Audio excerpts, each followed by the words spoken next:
Good evening, everyone. We appreciate you being with us on the Sharia Crime Stoppers Monday night webinar. Good evening, Mary. Hi, Dick. How are you doing tonight?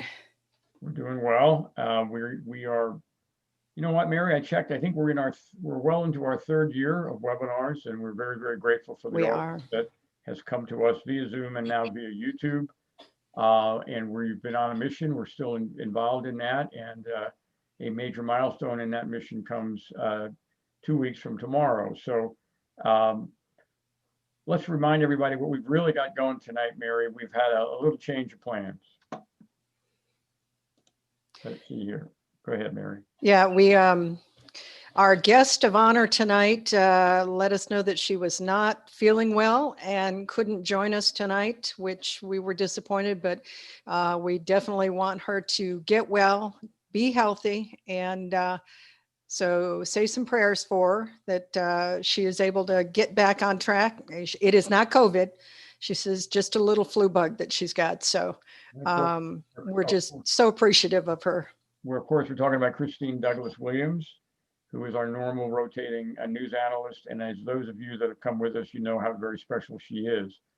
She's a professional and she's very, very careful in everything that she does. So she's a professional journalist and broadcaster, and basically has provided Lighten Up Our Screen every third Monday for quite a while now. So we're very grateful to her. We want to remind you that her work continues. She was able to push a button and post something again today. You can always find her on Jihad Watch. Please go to Jihad Watch on a regular basis and look up Christine Douglas Williams, and you'll see articles like this one. In Sweden, Muslim migrant gangs terrorize streets with a surge of bombings and murders. What Christine has brought us over these weeks is just a perspective that is unique. She lives in Canada. She covers Canada and North America, but she's certainly looking from a Jihad Watch perspective globally. And her stories have brought most of us up to speed on things we might not see otherwise. We are so focused on America. So again, thank you so much, Christine. And we want to remind everybody about her books. She's quite a patriot and a great asset in North America and around the world. So thank you, Christine, very, very much. She's also part of Front Page Mag as well. That's right. She's an editor on Front Page Mag, which is very, very active as well. You might have seen, well, of course, all the attention is on Joe Biden and China, but we wanted to point out to you one of our other news analysts, that would be Claire Lopez, is part of a team at Stand Against Communism and a new website called Vote Against Communist Democrats. They publish ads in the Washington Times. This is certainly one where documents that China really, really wants Joe Biden to be president. That's the topic tonight. Joe basically calls them good folks. So Mary, why don't you set up the video that we're going to watch? We're going to watch a video and come back with comments and your Q&A. Okay, we decided we would bring you the Glenn Beck Riding the Tiger. Or, I'm sorry, Riding the Dragon. Sorry, I can't walk and chew gum. Riding the Dragon, all about Biden's Chinese infiltrations and how dirty his entire family is. Peter Schweitzer does the narration on this and talks through it all with the facts. So I'm going to push this and we're going to let it run, then we'll talk to you afterwards.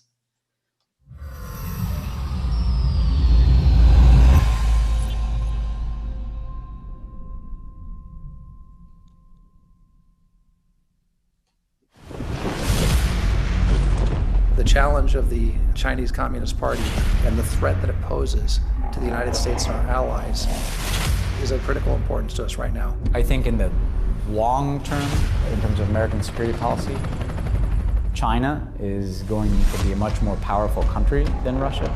There's no country that presents a broader, more comprehensive threat to America's innovation, to our economic security, and to our democratic ideas than China does. I believe we've got to live in reality.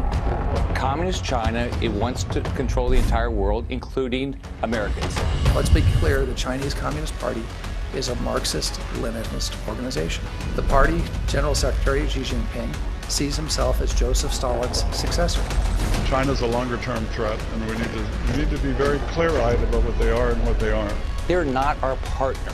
They're never going to be our partner under the existing leadership team. Under President Xi's rule, the Chinese Communist Party is heading even faster and further in the wrong direction. More internal repression, more predatory economic practices, more heavy-handedness, and most concerning for me, a more aggressive military posture. For China, success is a zero-sum game. China is going to eat our lunch? Come on, man. I mean, they're not bad folks, but guess what? They're not competition for us. On the surface, that's a really puzzling thing to say. Joe Biden saying China is not really a threat. China is America's chief rival on the global stage, and nobody should know that better than Joe Biden. I mean, during the Obama-Biden administration, they actually recalibrated foreign policy to contain China. It was called the pivot. China has never loomed larger in our lives. Think about it. The economy, trade, espionage, now COVID-19. China has said openly that they want to supplant us as the world's superpower. But Joe Biden talks about China differently. China is not our enemy. Not a problem. What are we worried about? Come on, man. He doesn't see them as a threat. And I believed then what I believe now, that a rising China is a positive development.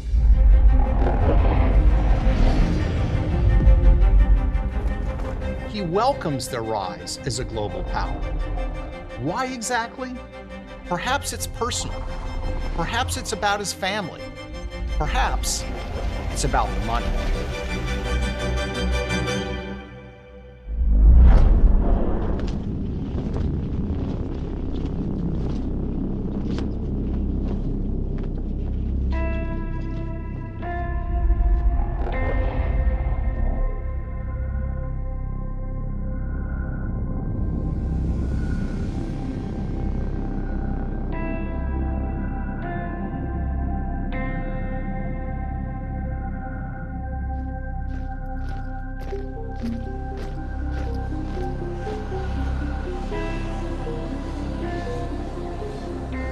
December 2013, Vice President Joe Biden is arriving in Beijing for a series of sensitive meetings with Chinese officials.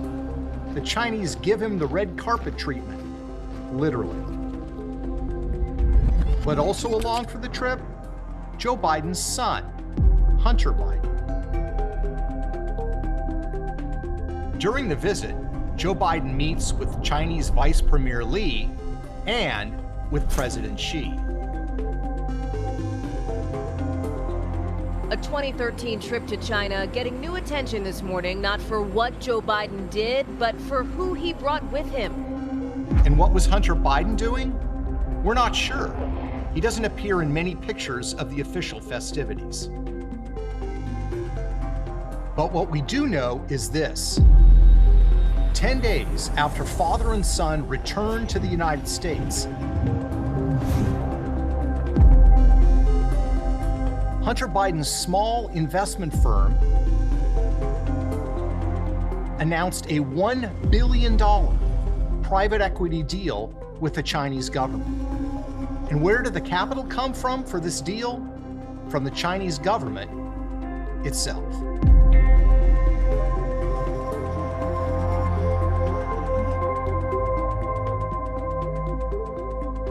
Unknown to the press back then, Hunter Biden was forming a Chinese private equity fund, planning to raise money, including from Chinese investors. Years later, Hunter Biden acknowledged that during the trip, he met with a Chinese banker, which his spokesperson describes as a social visit, not a business one. I believe then, and I'm even more convinced now, that a rising China is an incredibly positive development for not only China, but the United States and the rest of the world.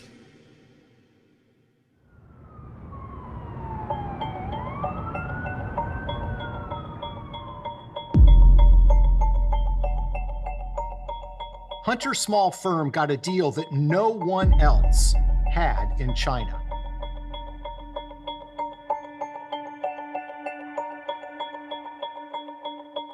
Not Morgan Stanley, Goldman Sachs, Deutsche Bank, or UBS.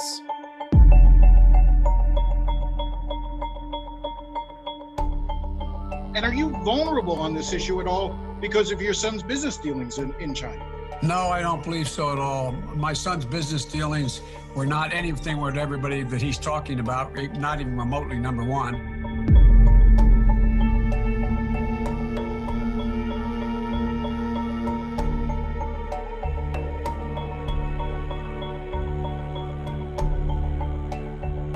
What's interesting is Hunter Biden had no real background in China, in finance, or private equity. In fact, Hunter had what might be called a spotty resume. A couple of youthful jobs, owing directly to his father's influence. He was once made a director of Amtrak based on the fact that he'd ridden on trains. He'd been addicted to crack cocaine, had an unsettled domestic life, and a brief attempt at a naval career ended with a discharge over drug use.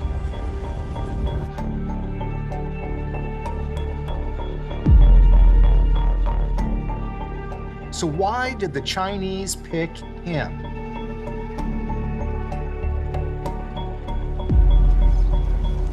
Spring 2017.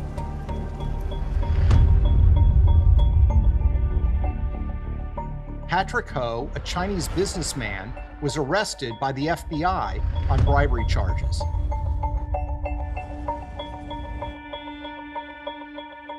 He worked for a Chinese energy company with close ties to the Chinese military.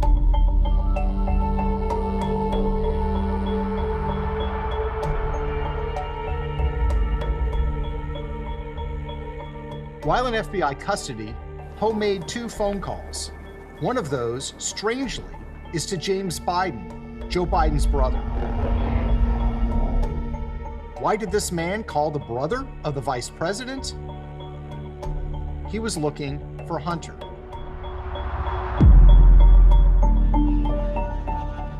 This is the remarkable and largely hidden story of the secret financial relationship between the Biden family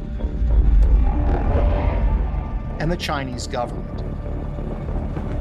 It's a relationship that grew while Joe Biden was Vice President of the United States, and shortly after he was appointed the point person on U.S. policy towards China.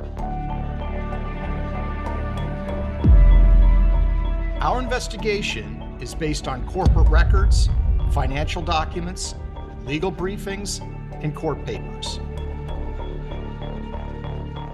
It's the story of the second most powerful man in the world at the time, and how his family was striking deals with America's chief rival on the global stage, the People's Republic of China.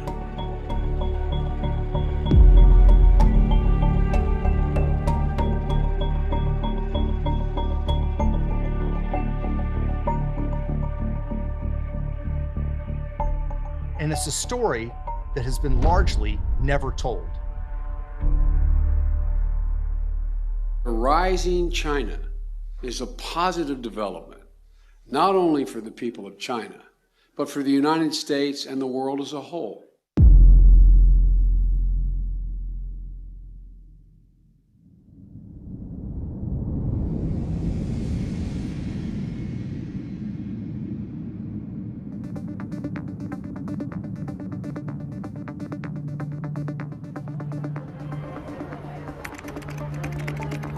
January 2009.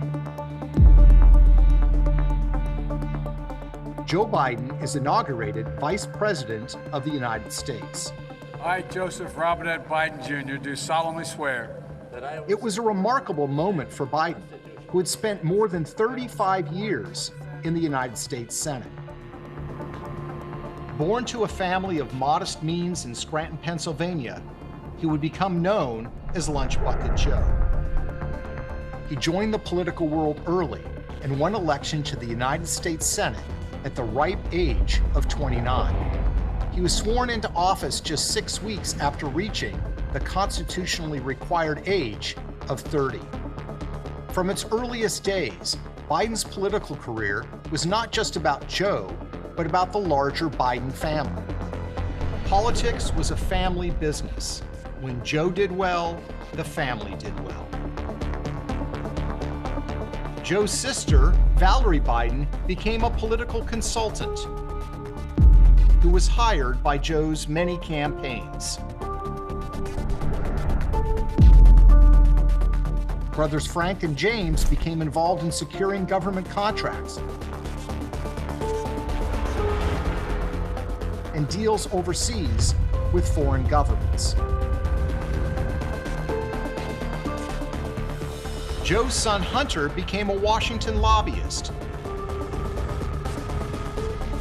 representing clients from Delaware, the state that his father represented in the U.S. Senate.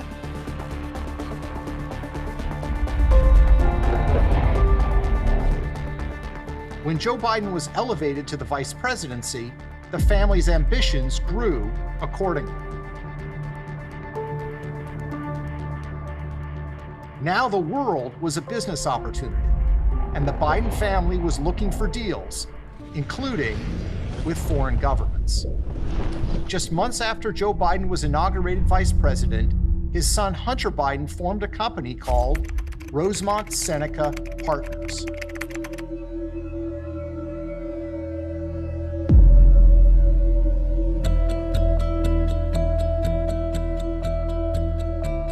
His partners had useful connections. One was Christopher Hines,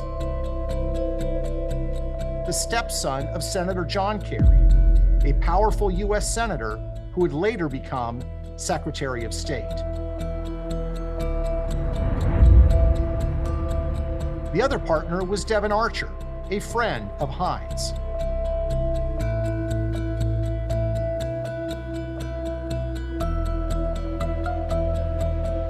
Rosemont is the name of the Hines family's 90-acre estate outside of Fox Chapel, Pennsylvania.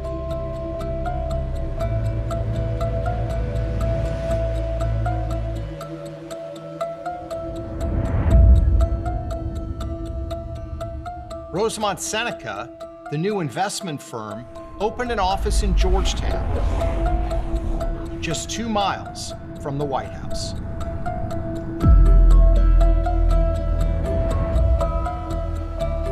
Outside of Fox Chapel, Pennsylvania. One of Hunter Biden's big scores was a controversial deal he landed in the troubled nation of Ukraine. In 2014, the Ukrainian government fell, and Joe Biden became America's point man for the troubled country.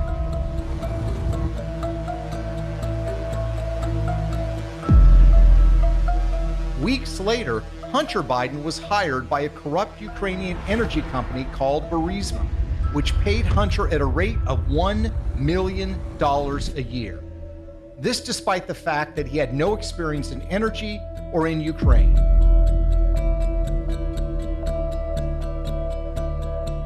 If your last name wasn't Biden, do you think you would have been asked to be on the board of Burisma? I don't know.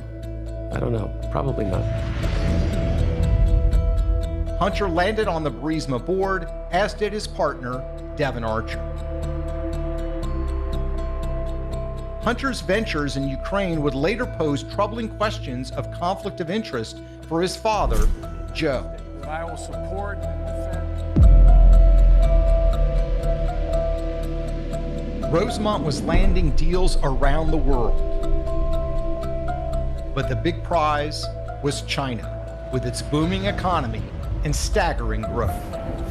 It's also an economy where relationships are key, especially with the Chinese government.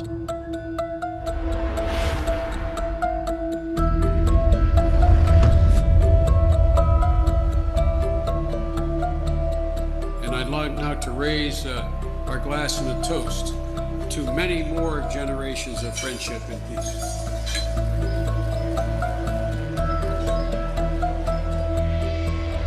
Hunter Biden began meeting with Chinese government officials at the highest levels of power.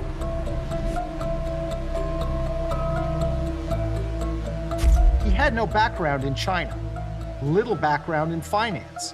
Hunter's previous job had been as a lobbyist for an online gambling company located in Europe. But now, doors were opening to Hunter in China. Often, Hunter's meetings coincided almost directly with his father's high-level diplomacy with Chinese leaders. In April 2010, for example, Vice President Joe Biden met with the Chinese president at the Nuclear Security Summit in Washington, D.C. But at virtually the same time, halfway around the world, Hunter Biden was in China, meeting with government officials looking for financial deals. Who exactly was Hunter Biden meeting with? Only some of the most powerful finance officials in China. Hunter spent 2 days meeting with the top executives from China's sovereign wealth fund, Social Security fund, and largest banks. Hunter even posed with them for a series of pictures. So how did Hunter get these meetings? One Chinese website's account of the meeting touted that Chinese officials extended their warm welcome to Hunter Biden, quote, second son of the now Vice President, Joe Biden. In other words, Hunter got these meetings because of who his father was, Vice President of the United States. I don't think that there's a lot of things that would have happened in my life that if my last name wasn't Biden.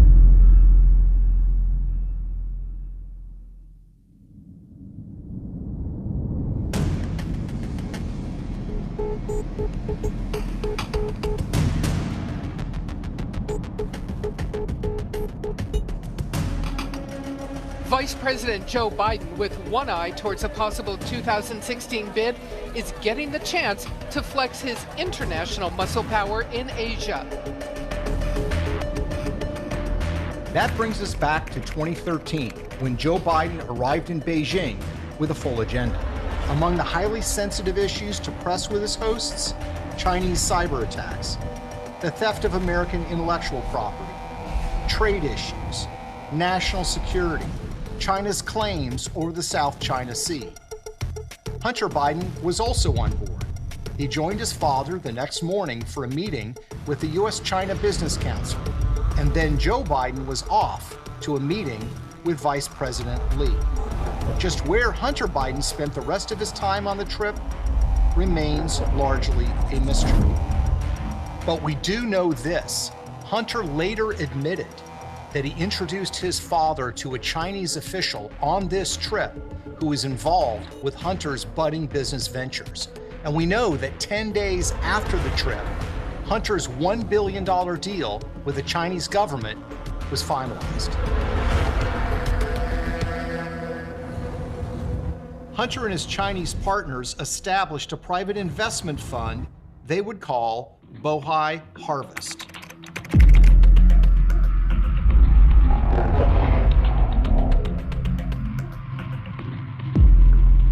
The Chinese government provided the money. Hunter was given a seat on the Bohai Harvest board of directors and a 10% equity stake in the new company. Devin Archer, his business partner, was appointed vice chairman. The new firm enjoyed an unusual and special status in China, operating through the Shanghai Free Trade Zone. No other investment fund in the world had a deal like Biden's firm. Not UBS, not Goldman Sachs, not Morgan Stanley, no one. In short, the son of the Vice President of the United States, with little investment experience, no experience in China, got a deal in the People's Republic of China that no one else had. And he got that deal shortly after his father was appointed point person on U.S. policy towards China. But this isn't just another story about a politician's kid getting rich. Hunter's new firm, Bohai Harvest, began making investment deals around the world that would serve the strategic interests of the Chinese government.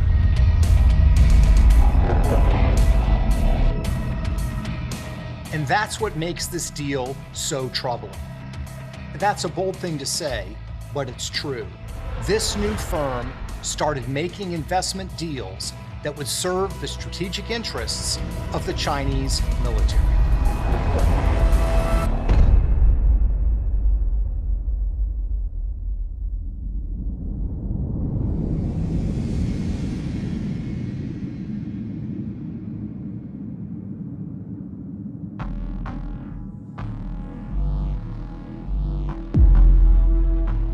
In 2015, Hunter Biden's Bohai Harvest joined forces with the Chinese military contractor AVIC to buy American parts manufacturer Henniges.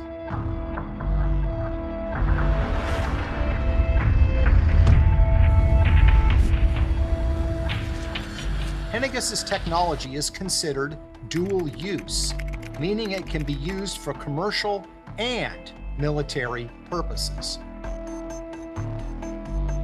And deals like these require approval of the highest levels of the federal government. Hunter Biden's partner in the Henniges deal, the Chinese aviation giant AVIC, was notorious for its history of stealing U.S. military technologies to build their own fighter jets and drones. But in September 2015, AVIC bought 51% of Henniges. And Hunter Biden's Bohai Harvest bought the other 49%.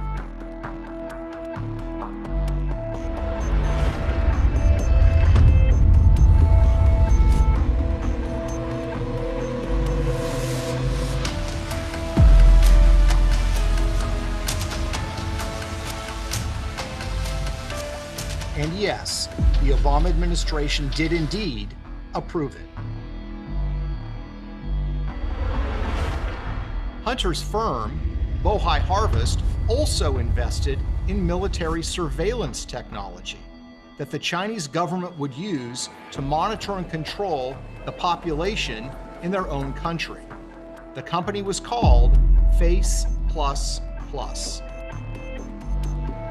There are a number of American investors that also stand to profit from this mass surveillance that are also invested in Face++, one of whom is Hunter Biden, the son of former Vice President Joe Biden. Bohai Harvest also helped China in its competition with the United States over so-called rare earth minerals. A Chinese government-run firm called China Molybdenum produces rare earth minerals around the world, competing with Western firms for mining access. And the company does not hide the fact that its work has direct military applications. The company's 2015 annual report, for example, declares that molybdenum is used to produce sensitive military technologies.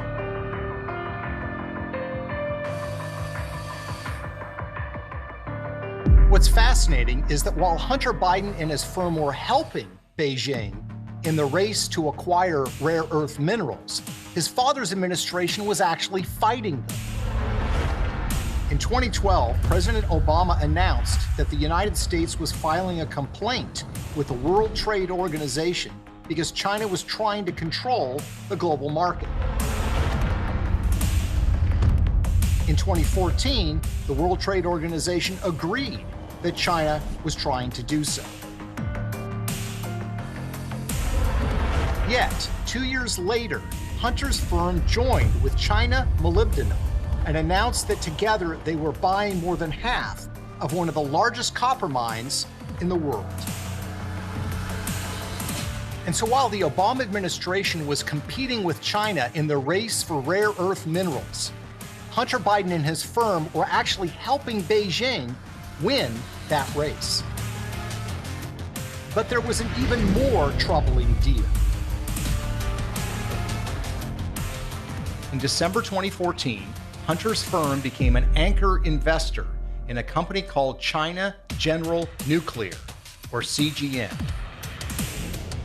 CGN had been wholly owned by the Chinese government, but it was now selling off a minority stake to a favored investor. Hunter Biden presumably didn't realize that when his company was investing in CGN, they were investing in a company that was under FBI investigation for stealing U.S. nuclear secrets. In fact, less than 18 months after Hunter's Chinese firm invested in China General, a nuclear engineer named Alan Ho and the company were charged by the U.S. Justice Department with stealing nuclear secrets from the United States.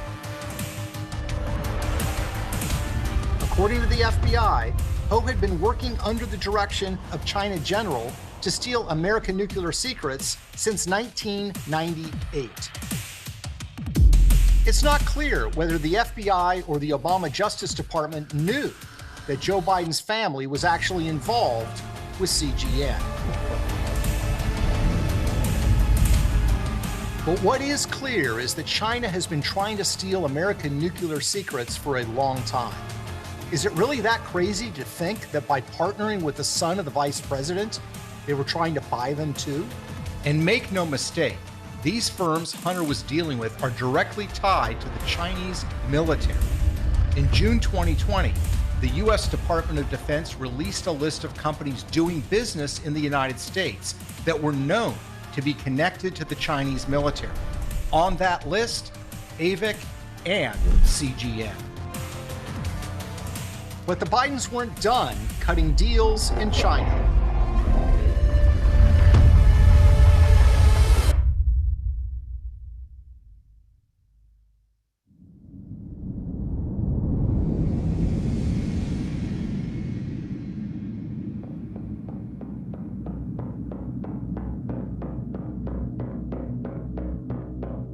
Joe doing diplomacy with the Chinese government, and Hunter kept finding himself in the middle of more business acquisitions, also with the Chinese government.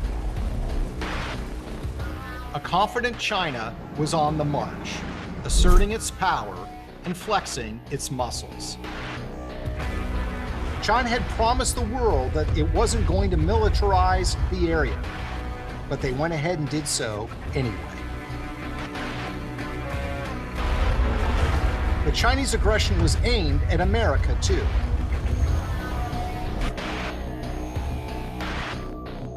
China's military has attacked major U.S. companies in a computer war that kills American jobs. More than 21 million Americans had personal information stolen from government files in a data breach that was 6 times as large as originally disclosed.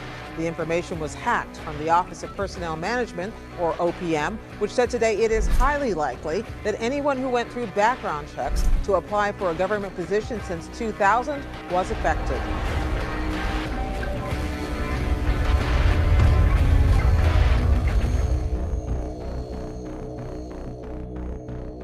Think about that. The Chinese government had hacked an American government website and taken information from millions of American government workers. Highly sensitive private information. It was a crime taken very seriously by our federal government. And what was Hunter Biden doing? He was looking for more commercial deals with the Chinese. Another one of Hunter Biden's businesses was called Rosemont Realty.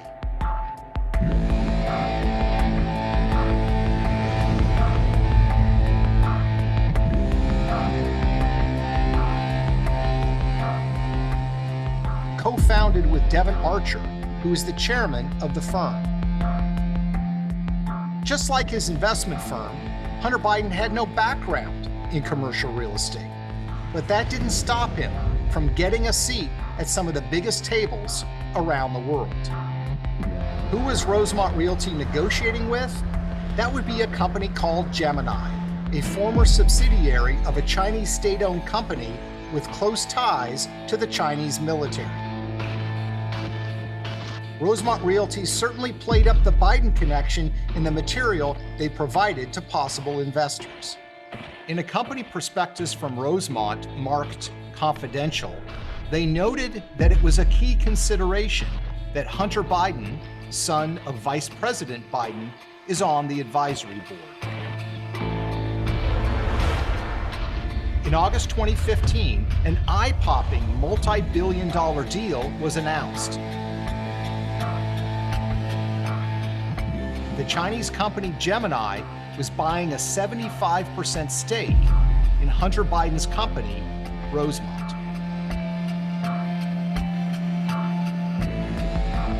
So who exactly is this second Chinese business partner of the Biden family? Gemini's parent company, Sino-Ocean Land, is actually run out of the headquarters of the China Overseas Shipping Company, COSCO, which is called the fifth arm of the Chinese Navy. So you have two big deals between the Biden family and the Chinese government, or Chinese government-linked firms, in the years following Joe Biden's appointment as the point person on U.S. policy towards China. But there was still more business to be done. Hunter and his business partner, Devin Archer, began working with yet another firm, this one called Burnham Asset Management. Out of an office in New York City, they worked to line up more deals with Chinese companies, many of them mysterious and with murky ties to the Chinese government.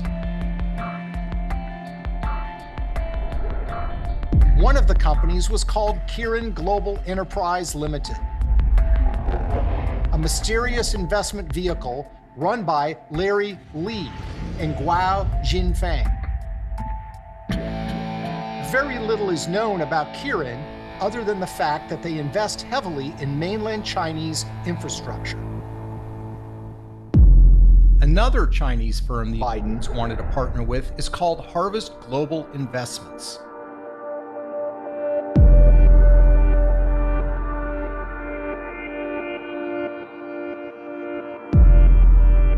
Which is linked to the Chinese government. How much money did the Biden family make from these deals?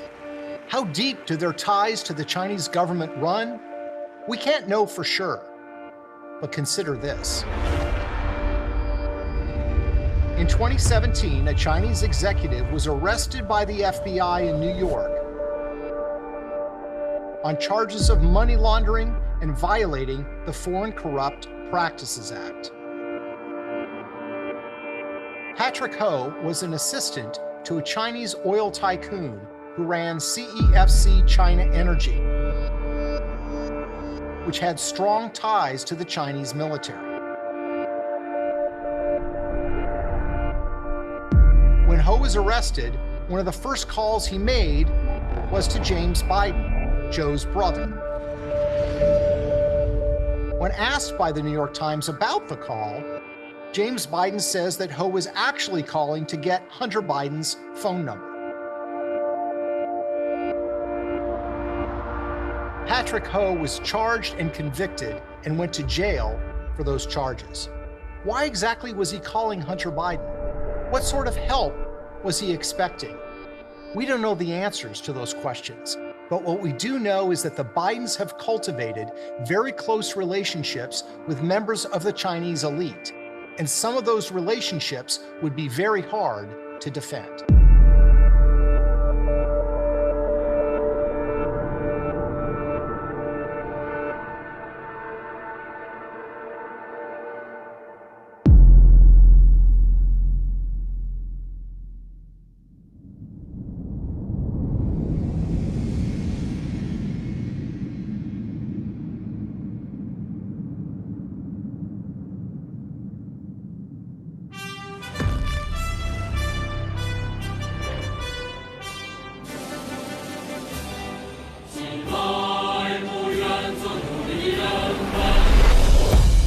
So what do we know? We know that the Biden family has a series of lucrative deals with the Chinese government. We know that these deals came despite a lack of experience by the Bidens in the areas they covered. We know that they happened while Joe Biden was steering U.S. foreign policy towards China.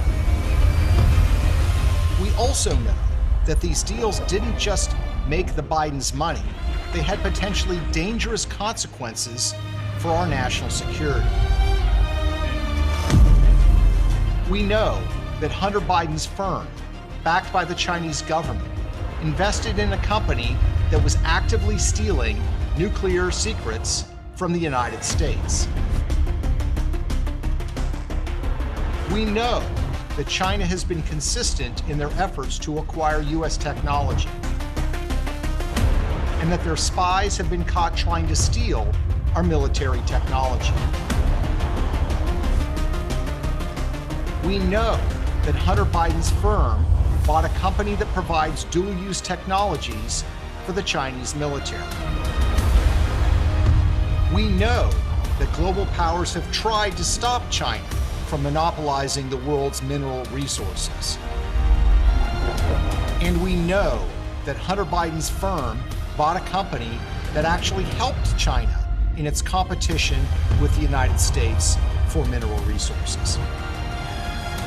And we also know this, that Biden investment firm that helped China gain access to dual-use technology, that invested in Chinese surveillance technology and helped China in its quest to control the world's strategic metals?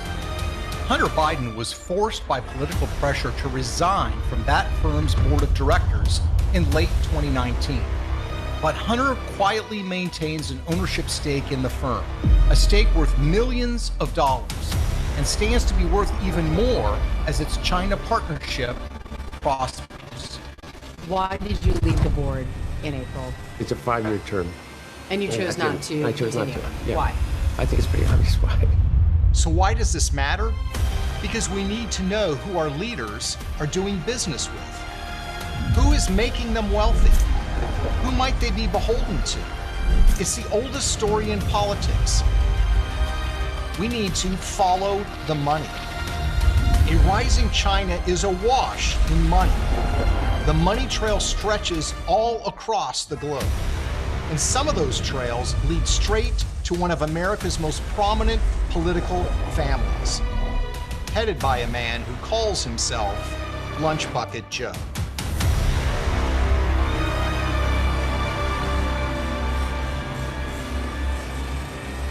China is going to eat our lunch? Come on, man.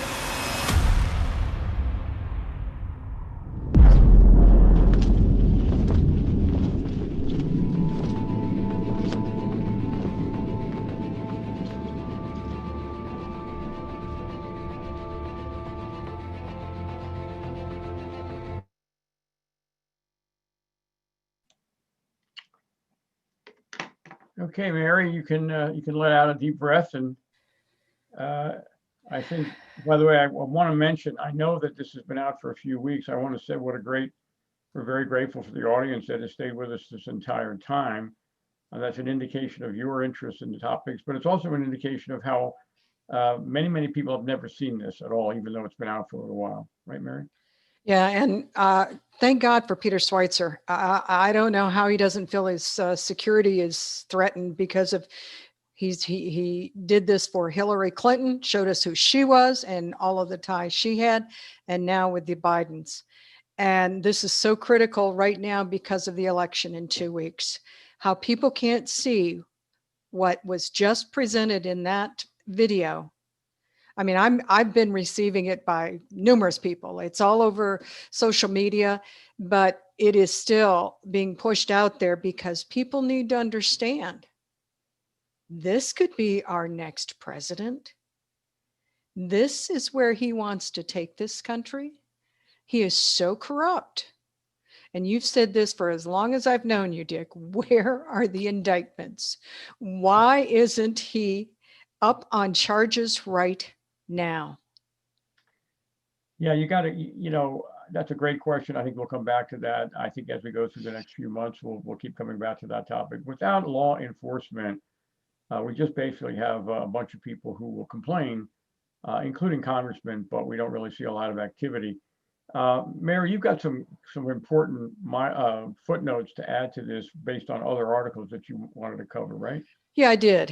What was amazing to me in watching that was that nowhere do you hear about any of this going on in the mainstream media. You have to go to special news sites. OANN is one of them. I'll recommend this highly. OANN is One America News. They are actually doing some of the new stuff that has come out since this documentary came out, is that they have a 2-part series on the Biden tapes. The Biden tapes. I only got a chance to watch one of them, but they've got phone recordings now with him talk, and this is all in relation to the Ukraine, not even China. But I mean, look at what's going on. So let me get to the articles I wanted to talk about here. I gotta flip around here. So when I started thinking about it, I said, well, let me go read and see what else is out there, because one of the things that caught my eye maybe 3 weeks ago is that China is ramping up for war. So October 5th, the New York Times, and I know not everybody thinks the New York Times is a solid source, but here's the headline: China ramps up for a war of words, warning the US of its red lines. Subtitle: as the United States and Taiwan draw closer, state propaganda is sending the message that China will go to war if necessary. And they kind of describe the little video that is put out in China. The soldiers run through the forest, through the surf, through smoke and flames, ready to die for the motherland. The video, one of a series that has recently appeared online in China, climaxes with the launch of 9 ballistic missiles and a fiery barrage of explosions. Quote, if war breaks out, the chorus sings, quote, this is my answer. Chinese propaganda is rarely subtle or particularly persuasive, but the torrent of bombast online and in state media in recent weeks is striking and potentially ominous. The targets are China's main adversaries, the United States and Taiwan, which are moving closer and closer together. That was October 6th. And if it wasn't for me looking around and trying to find this article to find out that this is now ramping up to be a threat against the United States, I would not have known it from any of the news sources that normally come on that you try to watch and find out what's going on. So if we move in the timeline to October 16th, OANN did have an article that included Defense Secretary Mark Esper. Let me read a couple of lines from this. According to the Secretary of Defense, the U.S. Armed Forces are at the ready to preserve America's primacy on the world stage and her ability to defend democratic values as well as inalienable freedoms around the globe. Mark Esper opened his remarks Thursday at the Heritage Foundation by addressing a fundamental shift in the military's global strategy after decades of focusing on fighting threats from terrorist organizations and insurgent groups. The conflicts of the 21st century will likely be characterized by competition with near peer states. Here's a quote from him. Today, our strategic competitors, China and Russia, are attempting to erode our hard-earned gains as they undermine international rules and norms and use coercion against other nations for their own benefit, unquote. Stated by the Defense Secretary, quote, we continue to see this behavior globally from Beijing's predatory economics and its aggression in the South and East China Seas to Moscow's violations of its international obligations and the sovereignty of its neighbors. So here we've got Mark Esper is actually speaking to it, and OAN is actually reporting it. Now, let me move one more article on Front Page Mag, China's Turning Point, subtitle, A Major Catastrophe on the Horizon. And this was October 16th. China appears to be on the brink. The communist regime regime is threatening our ally Taiwan, one of several Asian countries seeking closer ties with the United States while China's domestic turmoil grows. Let me go down a little bit here. China has been angered by the ongoing tour of Asia by Secretary of State Mike Pompeo, who is seeking support for U.S. efforts to contain China. Recently, the Taiwanese, oh boy, I'm not going to say this right, Kuomintang Party, or KMT, renewed its effort for the government to reestablish diplomatic ties with the U.S. Who knew about any of this? Who knew about this? I sure didn't until I had to go out and find it. Even to the point where we've got an article on Front Page Mag that talks about Democrats dodge the real reparations. Now, this article is more about Governor Newsom in California wanting to, he signed a September 30th signing statement for the Assembly Bill 3121 for anybody in California that's establishing a 9-member task force to inform Californians about slavery and explore ways the state might provide reparations. Well, it goes through this article and talks about how the China virus claimed 200,000 deaths in the United States alone and touched 3 leaders of G7 nations, President Trump, British Prime Minister Boris Johnson, and Canadian Prime Minister Justin Trudeau and his wife. So, well, also Melania. But what they talk about in the article is, why aren't we asking for reparations from China? For what I will personally say this, I know it's probably not written anywhere, but I personally believe the China virus was a bioweapon released to do what it has done, shut down economies and really affect the elections in 2 weeks. So you go through this whole scenario of what's going on across the world and the threats that we're sitting here with, and Joe Biden is so tied to China and will not admit that it's a danger to the United States and he could possibly be the next president. I'm going to use his words. Come on, man. Unbelievable. So, Dick, I love this little symbol you've got here, Biden, Harris, and frog in the boiling pot. Explain to everybody what that is, even though probably most of them understand it. Well, I think it's a good meme for what we're talking about. The world is watching China envelop America economically, militarily, health-wise, propaganda-wise, academically. I think our own corporations are heavily involved in the whole global thing, and China is really, really the big plum and the group that really wants to come out with power.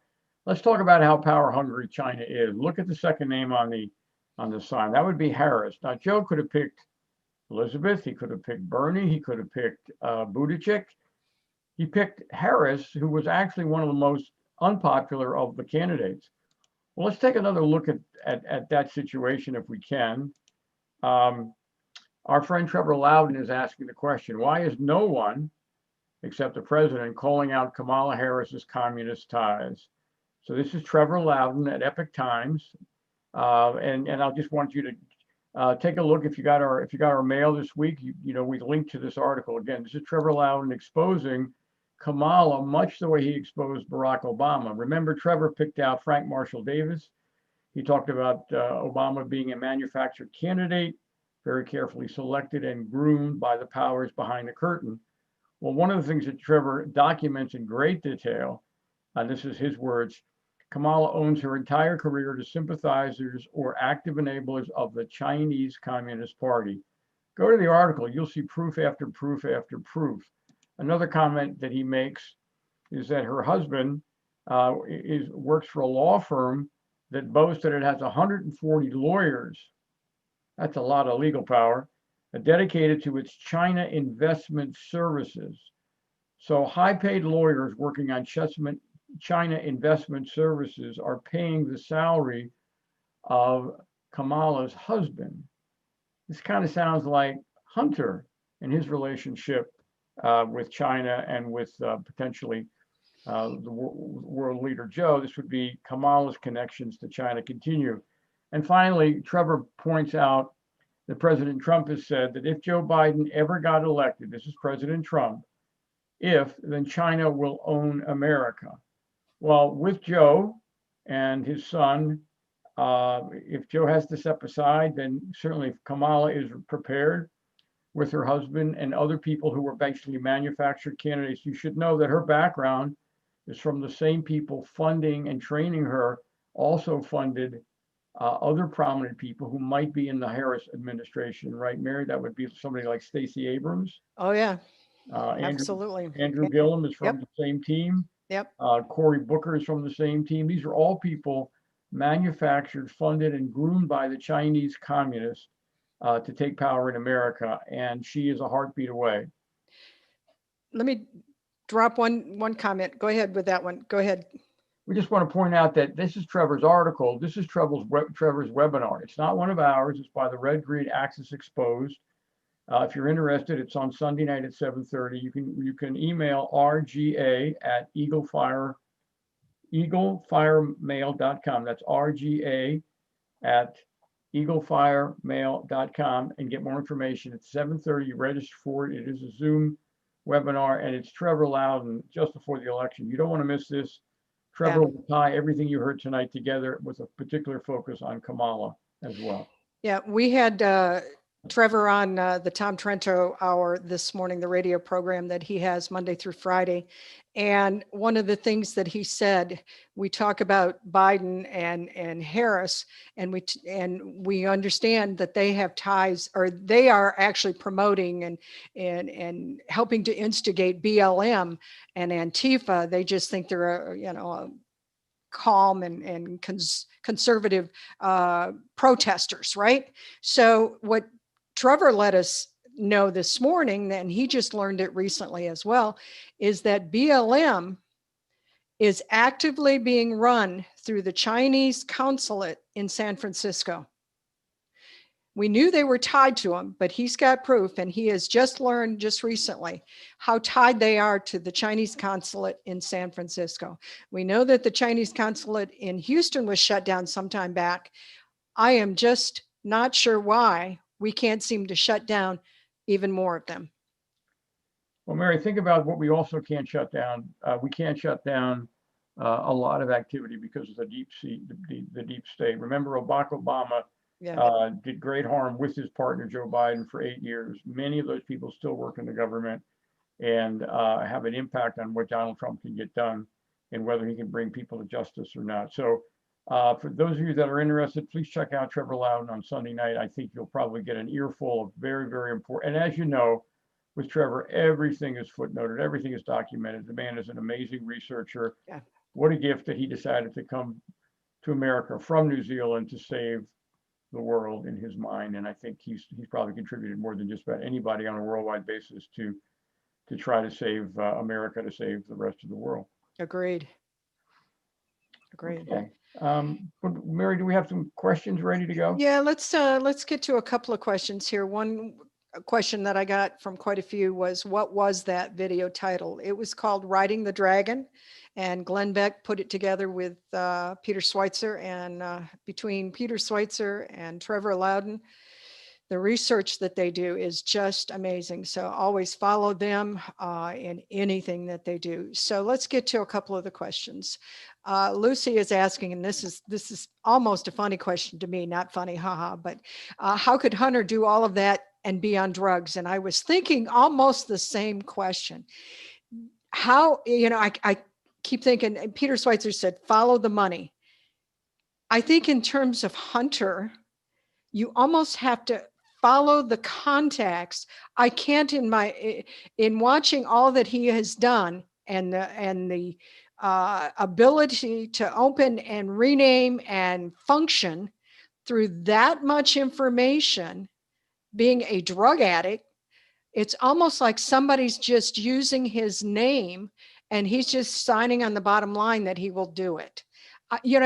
Where does he, I don't think he's got the brain power to do it, but that's a really good question, Lucy. Mary, I think if you look at Hunter, in some cases when he answers a question, he almost sounds like somebody who has been rehabbed from drugs. Yeah. He doesn't have a lot of social skills. He just basically kind of monotone speaks. My guess is his partners see him as a token that they can use. They can bring him to meetings, they can get access, etc. If you notice, Devin Archer is the person who is the vice chairman of this or whatever. Hunter's on the board, and I think that, as some people who may be on boards know, there are sometimes, if you bring enough money or value to an organization, you get a title. It's kind of an honorary title. I'm not making excuses for him. I just think that he is manipulatable. Let's face it, I would suggest his father is more responsible for any abusive behavior towards the son, perhaps just because he may be a weak individual morally, with some history there. So to me, it's a bigger condemnation of Joe himself to allow his son to be involved. Of course, the son made money, but Joe got 50% of the deals apparently. Yeah. So Joe is immoral on several levels, including as a parent. Agreed. One other question is, do we think that Joe and/or Hunter are not aware or concerned that the business dealings border on sedition or treason? And I would answer that, and Dick, you may have a different answer, but I would suggest that they probably are sure that they're above the law, and there's nothing, they're untouchable. And when was the last indictment Exactly. for sedition in the history of the United States? So I think they feel pretty confident. I agree. Let's see. Do you think it will matter to anyone still voting in terms of all of this? Those in our neighborhood who have Biden signs up still have them up. I hope so. I mean, that's why we do what we do. That's why we are trying to get the message out. That's why I'm on with co-producing the show with Tom Trento every day. And it's just critical information that all of you need to know, as well as us, as well as anybody else that we can share it with, so that they can speak to it and talk to their family, their neighbors, their community, their churches, their pastors, their rabbis, their priests, whoever it is, and get people understanding that we have an America that is going to become Marxist, run by Marxist jihadists. It is just a given. And if we don't think that's going to happen, then you've got your head in the sand. I think, Mary, that's a really important question, and I think your answer is very appropriate. The question really is, the people who watch this, who hear about it, they've already got a pretty immoral track record. Yeah. Therefore, the killing of newborn babies. Oh, there you go. Therefore, a lot of other things that are clearly immoral, more than unconstitutional, just immoral. So, it matters a lot to us. It matters a lot to those of us who remember our mothers told them not to lie. And we fail, we're sinners, but at least we know, and we have a conscience that we use occasionally, so it's still there. I think a lot of other people are so committed to America's a terrible place. The orange man is a bad guy. By the way, I know some of those people really well, and have had recent conversations with them that, if you bring this topic up and try to convince them that's an indication of a terrible strategic national security problem, you're a right white supremacist. I'm sorry for many of those people. So I don't think we can take anything for granted. I think we have to continue to spread the message, as you said, and do everything we can and not take anything for granted. This is not going to set Joe back to any degree that we can take solace in. We have to work as if we have to win by such a landslide that all the fraud. By the way, the same people that we're talking about, the frauds we're talking about tonight, Hunter and Joe, they work with a bunch of frauds who are secretaries of states in these states that count votes. So we have a fraud problem, not just with these two people, but it's symbolic of the fraud that might affect our election. Yep, agreed. We got somebody asking about Chris Wray. Why isn't he fired by the president based on sitting on the hard drive that they discovered since 2019, December of 2019? And I don't know that I've got an answer for that, except that I guess that you have to validate the information is real. The information is proven to be the information it's saying it is. So I don't know if it takes that long, but some of the Mary, that's the same Christopher Wray that's sitting on the report that has to do with our friend Philip Haney's. Well, I was going to go there. Yep. Good. Shooting in the chest. So We think that there's plenty of ammunition to remove Christopher Wray from the Agreed. job. Agreed. And Brenda tells us that keep in mind that China imports the vast majority of fentanyl into the U.S. Of course, the purpose is to addict and undermine our nation. Again, yeah, very true, Brenda. Thank you. Just another way of undoing America and taking us down. Mary, I think there's a couple of other comments we could make. If you look at those charts, that was a very clever way to put string around a pin and draw it around. One of the names that continued to flash by that was not circled by this report was the Bank of China. Well, keep in mind that China wants to become the world currency. So the Bank of China is actively working with some major players around the world who want to have digital currency and want to devalue the American dollar.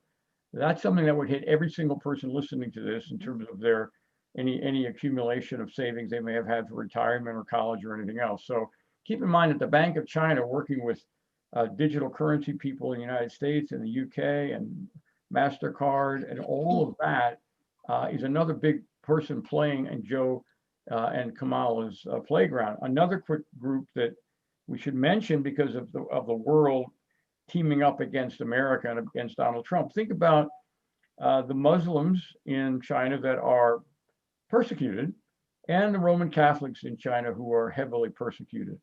Their supporters are in league with China. So the Pope has signed a massive agreement with China, despite the fact that they continue to intensify their persecution, torture, and murder of Catholics. The Pope signed an agreement with them that the Chinese government can pick bishops, etc. So why would the Pope do that? The other guy who did And not, remember, they only have a one-child policy. there you go. Pope didn't bother the Pope. How about Erdogan? Erdogan spoke at the United Nations, said nothing about the Muslims being persecuted, tortured, and killed in China. Oh, by the way, he just signed a massive agreement with China, as did Iran. So you've got these world leaders sacrificing their own people, their own interests in the name of wrapping themselves around China. And let's not forget the American corporations who want the Chinese market. We've got Microsoft and Google and Twitter and Walmart and Taco Bell and other people playing the game with China so they can be inside the tent financially, and they could care less about their American citizens who work for them or the American customers they have. So we need to be very, very much aware of how stacked the deck is. America is the target. Donald Trump is the target. And we need to be prepared to do everything we can for the election as well as what might happen afterwards. This is World War III, and we'll have to take our best shot. Amen. That's the end of the questions. Okay, well, we're going to wrap up with some closing comments. I think if I can push the right button here. There we go. I believe I've got it. Can you see this, Mary? Not yet, no. Okay, we'll try that again. I think I messed that up. Almost there. Here we go. Here we go. Now we got it. No, yep, there we go. There we go. Thanks, Mary. All right, so we have other activities coming up. This week we have another webinar on Thursday. God bless you, Mary. We have very important once a month on Thursday, the 4th Thursday of the month. Dr. Mark Christian, the 22nd, this Thursday. Dr. Mark's news analysis, Mary, is really, really special. And I think people that have been with us before understand that. For somebody who grew up in Egypt, right? Yes. Was an imam or the son of an imam? Both. Both. And both. Became a medical doctor, came to America, became a Christian, and gynecologist over there. Yep. And lost his doctor's rights over here. Okay. So he's very special. That's this week, Mary. We're wrapping up before the election with 2 more rotating Mondays. We've got Claire Lopez next week on the 26th. You know, Claire will be loaded with information about the latest news. And of course, Leo Holman will be back on the 2nd, the night before the election. There's a good chance he would invite his colleague Sharon to join us as we've been breaking some new ground there. we are so blessed, Mary, with what we've been delivering. We really appreciate everybody's feedback and kind words. Thank you for that. Again, we wish Christine all the best in getting well very soon. Mary, I just want to make a point here. Why don't you talk a little bit about this note that I got from one of my email friends?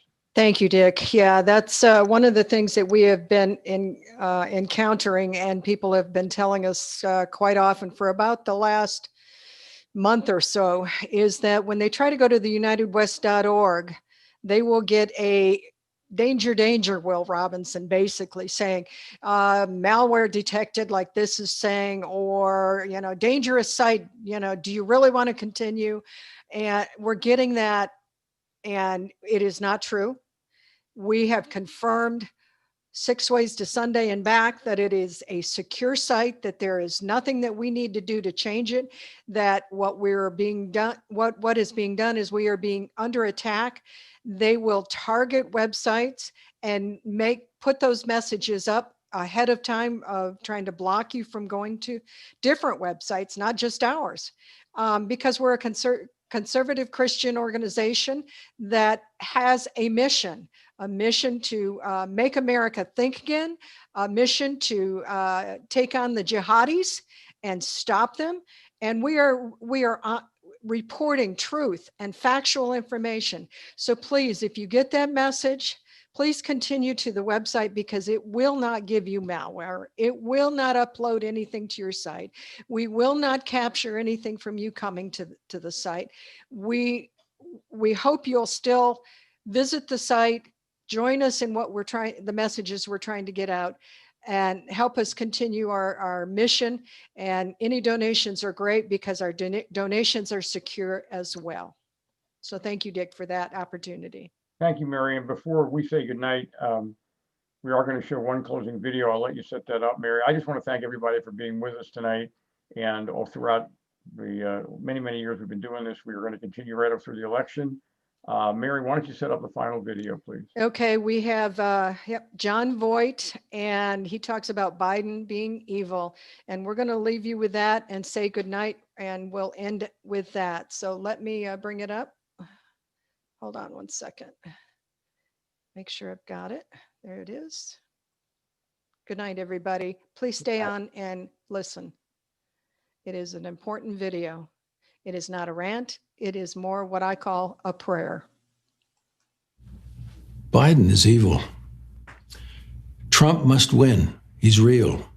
He will bring back the people's trust. These leftists are not for the American people. It's the biggest cover-up ever. Biden is an extension of the policies of Obama that weakened America, and we cannot let that happen again.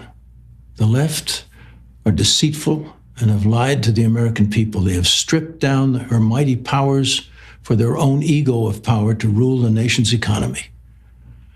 Let us ask God to rid this horror, and let us hold a candle on this land of the free and bring her back to the place she once stood proud. She is God's liberty. She is God's love. She is freedom, dignity. And God will cast his healing breath across this land. He will vanquish deceit. And I assure you that Jesus, Moses, will stand their ground and ask all to vote for truths. Our land of the free will break her chains, and this will be. My children of God, your only hope is to see this greatness. And you must vote for this man in office, the President of the United States of America, Donald J. Trump, for he is a man of integrity fighting for you and this country's welfare. He loves this country as you do. Don't allow deceit to manipulate you, for only truths will prevail. Don't die knowing you all allowed a lie. This lie has to be wiped out. Donald Trump has been great for the American people these last 4 years, and he wants to continue to fight for her glory and freedom. The left will bring you down with their lies and destroy America. Let us all pray, and may God give us strength that we may shine in the name of Jesus and Moses and saints of all religions. May we hold God's torch of truths and pray for world peace, for the U.S. to bring her nation's flag to wave with pride with President Donald Trump, 2020. God bless.